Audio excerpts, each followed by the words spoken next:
Hola, muy buenos días. Mi nombre es Abraham Espinosa. Yo soy médico anestesiólogo, especialista en dolor e intervencionista en dolor. El objetivo de esta breve revisión es para hablar un poco de las nuevas tecnologías que disponemos para tratamiento del dolor crónico en pacientes de difícil control. Usualmente el dolor lo podemos catalogar en dos tipos: el dolor inflamatorio o el dolor nociceptivo, que es el más común, que se presenta después de un golpe, de una fractura, después de una cirugía. En este caso, el paciente usualmente con medicamentos del escalón 1, llámese antiinflamatorios, opioides débiles o incluso medicamentos del escalón 3, podemos fácilmente controlarlo, y es un periodo limitado de tiempo en el cual el paciente tiene la sanación o el proceso de cicatrización normal, y después de esto el paciente evoluciona normalmente sin un dolor crónico. Por otro lado, tenemos el paciente con dolor neuropático. El dolor neuropático es un reto tanto para el médico como para el paciente: cómo lo enfrentamos, cómo lo podemos tratar, y aquí es donde se presenta el mayor reto para los especialistas en dolor.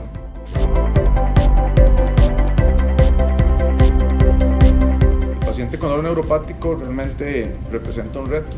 Cuando llega a las clínicas de dolor, usualmente vienen con medicación óptima, entonces lo que nos queda es utilizar algún tipo de intervención para aportar algo a lo que ya se le ha ofrecido a estos pacientes. Intervenciones como infiltraciones, procedimientos guiados con fluoroscopía o con ultrasonido nos abre una ventana terapéutica. Sin embargo, hay un gran grupo de pacientes que, a pesar de todas esas intervenciones, no tienen un adecuado control del dolor. Entonces, dichosamente, contamos con dispositivos que han ido evolucionando con el paso del tiempo y que representan una herramienta de último nivel y como último recurso para estos pacientes. Realmente el paciente que califica para ese tipo de dispositivos, al ponerles el implante permanente, tienen un cambio de vida y repercute tanto en sus actividades laborales, sus actividades sociales, familiares, económicas, y podemos ir quitando un poco de medicamentos de este tipo, neuromoduladores, que tienen mucho efecto secundario en los pacientes, de tal manera que el impacto en la calidad de vida es realmente impresionante. Con el paso de los años hemos tenido tecnologías cada vez más modernas, con dispositivos cada vez más pequeños y más cómodos para los pacientes.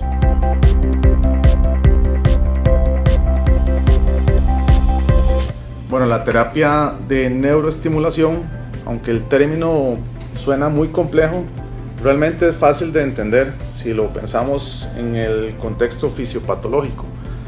Existen vías neuronales que controlan todas las actividades de nuestro cuerpo. Tal es el ejemplo de la vía neuronal motora, que hace los movimientos del cuerpo. Tenemos la vía electrofisiológica, como por ejemplo el corazón. En este caso tenemos los marcapasos, que es una terapia análoga a ese tipo de terapia que estamos hablando en este contexto, en el cual se pone un electrodo o un cablecito que va hacia el corazón y estimula las fibras motoras del corazón para que hagan el efecto de la vía nerviosa normal. En el caso del dolor, tenemos una cicatrización o una malfunción de la vía nociceptiva, o sea, en un sitio se está generando un dolor que es difícil de explicar incluso para el mismo paciente. Puede ser un tipo calambre, tipo doloroso, en alguna zona anatómica que aparece de repente y que es cada vez más frecuente y más incapacitante para el paciente. En este tipo de terapia eléctrica, que corresponde a un marcapaso, este es más o menos el tamaño de la batería que se pone subcutánea. Como podemos ver, es bastante pequeño y muy discreto.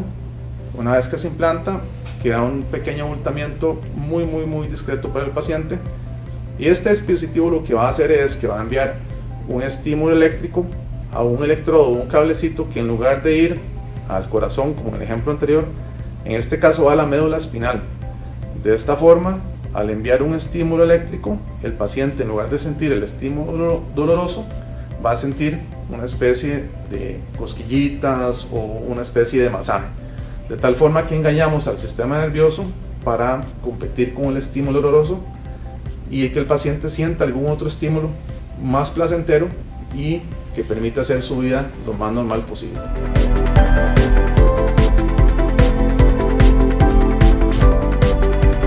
¿Cómo ha evolucionado esto? Bueno, en un inicio las baterías eran baterías muy grandes, muy gruesas, que realmente eran bastante incómodas para el paciente.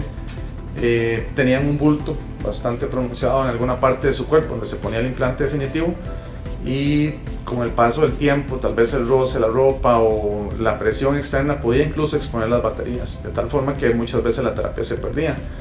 Con el paso de los años, cada vez las baterías han sido más pequeñas, cada vez más discretas, y son baterías sobre todo más potentes, que nos permiten que el paciente tenga estímulos más altos, con frecuencias más altas y con voltajes cada vez más altos, de tal forma que se puede abarcar un más amplio margen de pacientes en control del dolor crónico, y podemos ofrecerla cada vez a pacientes más complejos y que previamente las baterías previas no nos permitían abarcar ese tipo de pacientes, de tal forma que quedan excluidos de este tipo de terapia. Con esta nueva tecnología, que es totalmente inalámbrica, como ven, se adapta ahora a una tablet externa o incluso a los dispositivos móviles, nos permiten hacer programaciones cada vez más complejas y abarcar un amplio margen de síntomas dolorosos. El INSS ha sido una institución que es pionera en la intervención de estos pacientes y así ha podido implementar dispositivos de última generación para el control del dolor de ese tipo de pacientes, logrando que el paciente tenga una mejor calidad de vida, que se incorpore de la mejor forma a sus actividades normales y a su vida laboral. Realmente el impacto de este tipo de terapias ha sido muy importante en la incorporación de los pacientes a su vida normal.